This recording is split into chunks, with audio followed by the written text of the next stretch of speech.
Shroom Zoom Jamaica.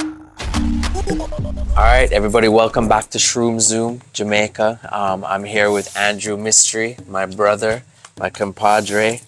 We're in beautiful Costa Rica. We've been here for going on a week, almost 10 days in the jungle with multiple experiences, but I just want to welcome Andrew. Thank you to Shroom Zoom. Brother. Anytime for you, bro. Yeah, so, we're going to kick it off. Let's go into the past a little bit. Andrew Mistry, conscious leader, creator. This gentleman has had, a profound impact on me, on my awakening and the progression of that. He was a little bit ahead of me. It's obvious people don't awake at the same time, and was really a role model and an influence in me. So I want to first thank you for that. Of course, brother. Tomorrow, today. So let's get into the past. Give us a little recap on tomorrow, today, and that kind of evolution of your consciousness through creating that. Well, I went through my dark night of the soul creating tomorrow, today. I had my awakening in 2015 in Thailand, doing not knowing what it was, DMT, chunga, smoking it, and completely coming back from that experience, looking at everything around me and saying the message that I received was life was not that serious. And I think at that point we had already come to Jamaica in July of 2015. This was a little bit later on that year. And we were looking at doing a festival that was more electronic music based and music festival based. And my wife, Stacy, who was also a co-founder of Tomorrow Today, had her spiritual awakening about a year earlier than that. So she was really starting to bring spirituality into the household, meditation, yoga. She was reading books on plant medicines and psychedelics, and I wasn't catching on. I was a little behind her. So that experience really popped me open. And then as we started to journey in 2016 and peeling away my layers of my identity and my ego, which was a rough one because I came from a nightlife world, a very egotistical, dark type of industry where it was all drinking and toxicity with alcohol and drugs. So, but it came to me through our experiences of doing events in nightlife that I ended up picking up the phone and calling you and saying, hey, I got an idea. Because I remembered the one thing someone told me when I came on that first trip, and I think it was someone from an association there, or a hotel owner, saying that Negril was the original hippie town of the Caribbean. Yeah. And it came to me like, let's do a holistic style festival that meets music festival and bring it together. Yeah. And from there, Tomorrow Today was born. And those 2 years from 2016 to the 3 years, almost 4 into 2020 was like a big unraveling of my dark night of the soul, and also the new person that I was becoming, and you as well, and all of us. Thanks for sharing. That was, Tomorrow Today not only helped other people, but it helped me. It just helped me see that there's other things out there, and to use my skill sets and what Jah provided for me, my talents, to use it in something positive and plant those karmatic seeds. So that was massive for me. I know that talk about Negril a little bit, like a little synopsis on Negril, that hippie vibration, mushrooms, we can tie it in. Mushrooms, kind of had its place, found its home in Negril, and that was kind of the big part of the culture back in the 60s, and then moving forward, I experienced mushrooms for the first time in Negril as well. Yeah. Well, we just went back to Negril since we canceled the festival in 2020. We canceled our festival 2020 pre-COVID, literally 40 days before. So I hadn't gone back until last summer when I came for a couple weeks with the family.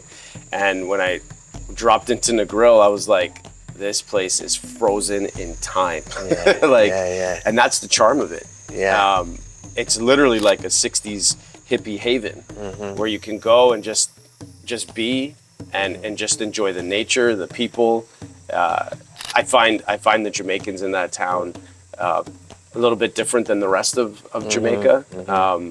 Very special people, and of course the cannabis vibe there is heavy, as it is in lots of parts of Jamaica. But Negril's just got this special essence to it with plant medicines. Like it's a safe space a place where you can just go and explore, not only in a grow, but within yourself with plant medicines and mushrooms. I think perfect home for psilocybin. Yeah. It's the perfect home for psilocybin. Yeah. Agreed. And so many others agree too. Going into, that's perfect. Like going into, specifically the mushroom, what is your relationship with a mushroom? What tell me about the mushroom, what the mushroom means to you. Well, I first started doing mushrooms when I was in my early 20s. I'd say late teens into early 20s, but in a recreational way, in a fun way. So it was with the boys up at a cottage and taking it that way. And I did have some profound experiences on mushrooms, but it wasn't in a way that it was to do it in a healing way. I wasn't doing it in a healing way. It was a very recreational way to have fun.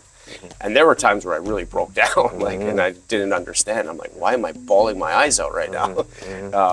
I found myself, like, out of the 40 times I probably did it as a recreational, half the time I was breaking down and really like, holy shit, what's happening with me here? So, but of course, as through my awakening and utilizing mushrooms in a ceremonial way and an intentional way for healing has been absolutely profound. And to tell you the truth, it's my favorite medicine to journey with. I've done ayahuasca. I think ayahuasca is very profound and amazing, but I found mushrooms to be a full 360 healing in one session. Like that 5-6 hours that I'm in the ceremony and in the journey with mushrooms, I feel like she has it. Well, the last time I did a strain called Grandmother Blue with one of our activators, Eddie Tony, one of our that serves it, and it had a very feminine essence. It had a very intelligent essence to it. Like it was very intelligent. I can feel it healing the parts of me. Like there were times where in my heart I had pain in my heart, and she was helping me to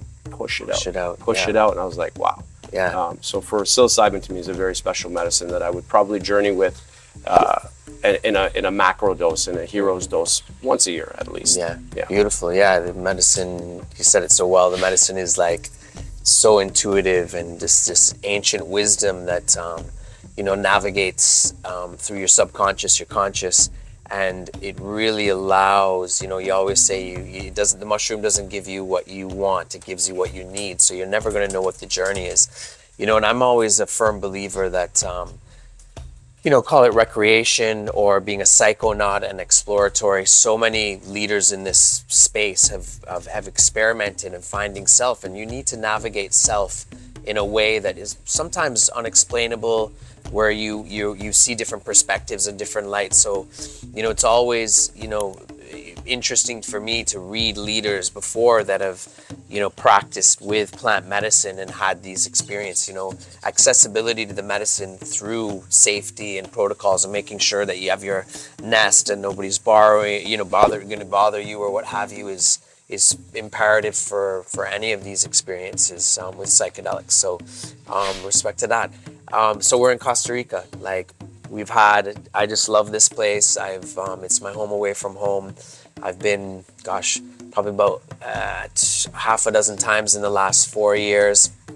Sat with medicine, did a beautiful sweat lodge this time, which was my first one, which meant a lot to me because, medicine and an enlightening experience doesn't have to always be through medicine. Obviously 100%. You're a breath work, you're certified in breath work. Breath, dance, a lot of ancient cultures, did where they fasted, lacked sleep deprivation on purpose, and to get into this altered state where something, the scientific thing is, DMT is being released, or different endorphins, and you get into a trance-like state, very profound in different ancient cultures, which just so much interests me. But Costa Rica, we're here. We're always coming to visit you because you have a beautiful baby girl, Zaya, who was born here in Costa Rica, and you've made your home here. And we're in Nosara right now, but 20 minutes this way, up in the cool hills, you have a beautiful. When I tell you a beautiful, special, I have goosebumps right now. Piece of land. Can you tell us about your vision for that project? Well, the main thing, going back to what you were saying about not just utilizing plant medicines and psychedelics as for medicine. Like for us, Costa Rica is medicine on its own. The nature surrounding us is medicine. Absolutely. The sea that we swim in is Monkeys medicine. up in that tree. Animal medicine. Yeah, like animal animals. medicine. It's just the medicine's all around us, and this is the environment that we wanted to raise our daughter in. That's why we had ensured that she was born here. And we came here in 2021 for 6 months and traveled all around the country to see where was the right fit for us community-wise, and where we wanted to set down roots and chart a new path for the next generation. That's the goal for us. Is we don't see the cities as a place for our daughter. I'm sure to each their own. It's okay wherever you want to live your life and set your roots, because you can find peace wherever you are in the world from within. Peace. But we chose here. We feel there is an opportunity here to change the direction of humanity. And a lot of us who came here in 2020 and 2021 during the shutdowns of the world realize that this is a beautiful place that we can come and co-create community. I'm a firm believer in that community is the new currency, and the medicines that come along within these tighter knit communities are essential to the path forward for the next generation and the 7 generations ahead. As many indigenous say, is that whatever we do today, thinking about the 7 generations, how it's going to impact it. Yeah, very common. The 7 through majority or vast majority of indigenous practice and indigenous cultures. We went up, we drove, you'll see some footage, ATV buggy up the hill.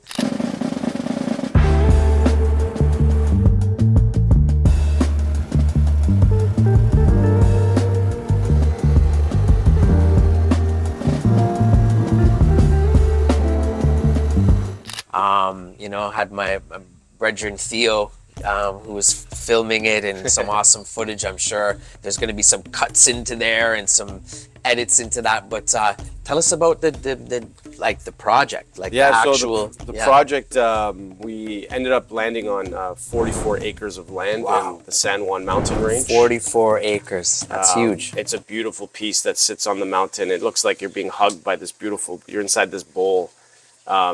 We have 5 natural water springs on it, little waterfalls, beautiful creek systems. We're going to develop an eco village, a small community, probably end up around 20 some odd small homes. Actually, there'll be a good sized homes, but on smaller pieces of land, as we don't want to disrupt the majority of the land. The land is, we want to build on maybe 10% of the total 44 acres and leave the rest natural, biological, food forest, perennial trees with lots of fruits, banana plantations, all that stuff. We have 3 kilometers of hiking trails, and we want to build ourselves a holistic lifestyle resort. We'll have a biohacking spa, and of course a yoga shala space where we can host our events and our gatherings, where we can really do the deeper work to heal what has been really holding back humanity from being unified as a whole and doing the best for this planet, because this planet is in pain right now. We're doing a lot of damage to this planet, and I think developing an eco village of the future is what we call it, by tapping into the ancient wisdom and bringing together that beautiful merger and fusion of ancient and modern and future, what that looks like in a community. And for me, I believe smaller, tight-knit communities of 150 to 200 people is the way forward, because there's this number called the Dunbar number, where the data behind it is that being in a community of 150, 200 people is the sweet spot to really thrive as a community. Harbor connections. It's like a family. You get to know everybody in that community, because humans weren't designed to live in cities with millions of people. And social media is proliferating that. By those 4,000 friends you have on social media, how many do you actually meet in the physical? You don't. So it's like, this is the community of in person that can help cultivate the way forward for the next generations. Amazing, bro. Like you trust me, you're definitely a visionary. conscious creator. And I'm just so ecstatic to see the developments of this this project. It's a very bold move. You've nothing short of what you've done in the past. Very challenging. Not gonna lie. Yeah. But you know what? We got to come here. We came here to challenge ourselves and to reach new heights. And a couple times people say you're in over your head. I'm like, yeah, and that's just the way I like it. Yeah, exactly. Well, just the way I like it. I yeah. want to push my boundaries. I'm only here. We're only here for a finite time. Absolutely. Let's do it. Man. Leadership never comes easy, and you have a lot of people surrounding you for support, and there's a whole community that trusts you, trusts in your vision. You'll know this. This might make up. Light the torch and lead the way, brother, because you've definitely inspired many and will continue to inspire many. As we kind of progress into this and this interview, is that again, what do your thoughts about Costa Rica and Nosara and the growth of it and the development? And you're very involved in the conscious community here, very right from the start. You were. Yep. I witnessed it. And can you tell us about some of the things that you're doing to make sure that the Costa Rican culture and the Tico culture is preserved, acknowledged, preserved, and continued? Yeah. Can you tell us a little bit about that? Well, it's number one. It's like there's no shortage of issues, especially when there's so many foreigners coming into Costa Rica and developing incredible structures in this town of Nosara. I'll speak to Nosara because I know more about Nosara. I'm sure it's happening in other towns as well. And of course, there is this divide that is happening now. And that is here, and gentrification and this and that. So wherever we've gone, wherever we've done our festivals in the Grill or in Canada, we've always reached out to the Indigenous. We've always reached out to local communities to ensure how can we keep us connected to ensure that the culture doesn't get eroded and force whatever we want onto them. Yeah, that's number one. The land that I purchased is not my land. It's not my land. I'm simply stewarding that land. Absolutely. And as soon as I have my food programs going, and availability for them to become part of our family, the locals not working for us, becoming part of our family, I will integrate them as best as possible. So that's just my Eco Village alone. But on a grander scale, the bigger scale, as I'm working with the Nosara Civic Association, sitting down, having meetings with them to figure out the problems of education, crime, and food scarcity, and of course the economy for the locals, and how can we provide them jobs that are not just simple jobs like cleaning our houses or pushing the dirt for construction. No, trades like electricians, plumbers. It's a big need here. So education programs, anything that can help to bring them into our life other than just working for us, and making them feel like they're part of something bigger as well. Yeah, man. One love, one unity, one collective, Yeah, So Shroom Zoom here in Costa Rica with Andrew Mistry, the conscious creator. Bro, thank you very much. Thanks, brother. Amazing. Love you, man. Love you too. I can't wait to see it. Boom!